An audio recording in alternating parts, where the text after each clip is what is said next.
यदि भारत के साथ अधिक छेड़छाड़ की गई तो भारत उसका मुंहतोड़ जवाब दे सकता है।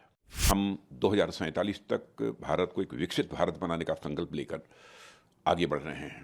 कांग्रेस का चुनावी घोषणा पत्र जारी हुआ है, वह भारत को पीछे ले जाने वाला है कि 2014 में जहां पर केवल 600 करोड़ रुपए का भारत एक्सपोर्ट करता था डिफेंस आइटम्स का, आज वही भारत डिफेंस आइटम्स का 21,000 करोड़ रुपए से अधिक का एक्सपोर्ट कर रहा है। 5 वर्षों में एक भी करप्शन के आरोप जो है हमारी गवर्नमेंट के ऊपर नहीं लगे। देखिए, यहाँ तक भारतीय जनता पार्टी के नेतृत्व की एनडीए सरकार का प्रश्न है, हम 2047 तक भारत को एक विकसित भारत बनाने का संकल्प लेकर आगे बढ़ रहे हैं। और मैं मानता हूं कि जो कांग्रेस का चुनावी घोषणा पत्र जारी हुआ है, वह यदि वह कहा जाए कि वह भारत को पीछे ले जाने वाला है, तो यह कहना भी अतिशयोक्तिपूर्ण नहीं होगा।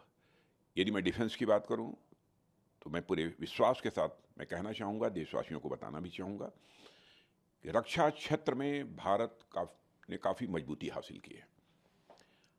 सारी बातों को छोड़ दीजिए, केवल जो भी हथियार, जो वेपन्स, मिसाइल्स, टैंक, गोले, एमिनिशंस जो हम दुनिया के दूसरे देशों से इंपोर्ट करते थे, आयात करते थे, आज भारत की यह स्थिति हो गई है कि 2014 में जहाँ पर केवल 600 करोड़ रुपए का भारत एक्सपोर्ट करता था डिफेंस आइटम्स का, आज वही भारत डिफेंस आइटम्स का 21,000 करोड़ रुपए से अधिक का एक्सपोर्ट कर रहा है।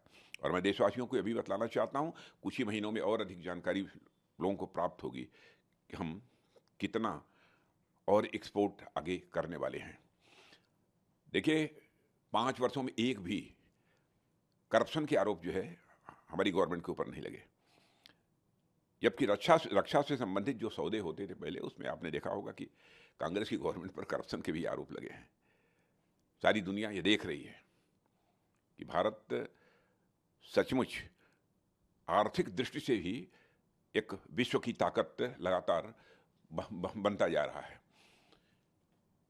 आतंकवाद के प्रश्न पर यदि हम देखें, तो कांग्रेस की जब सरकार थी तो आतंकवाद के सवाल पर मुझे लगता है पता नहीं क्यों बचते थे,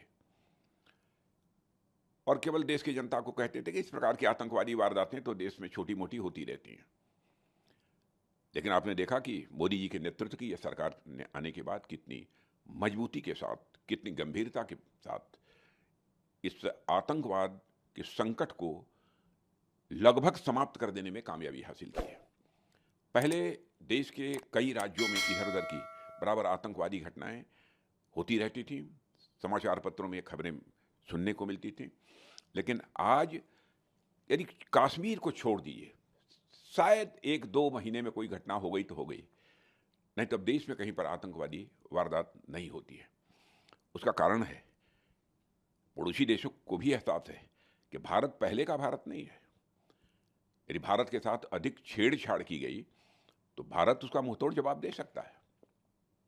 सब मिला जुलाकर मुझे कहना हो कि कांग्रेस के घोषणा पत्र के संबंध में तो यह रिग्रेसिव डॉक्यूमेंट है, इसे प्रतिगामी डॉक्यूमेंट कहेंगे। और भारतीय जनता पार्टी बराबर जब घोषणा पत्र जारी करती है तो उसका घोषणा पत्र एक प्रोग्रेसिव डॉक्यूमेंट होता है। दोनों के बीच एक मौलिक अंतर यह है। और मैं कांग्रेस के चुनावी घोषणा पत्र के संबंध में यही कहना चाहूंगा कि दिवालिया हो चुके बैंक के चेक से अधिक यह कुछ नहीं है।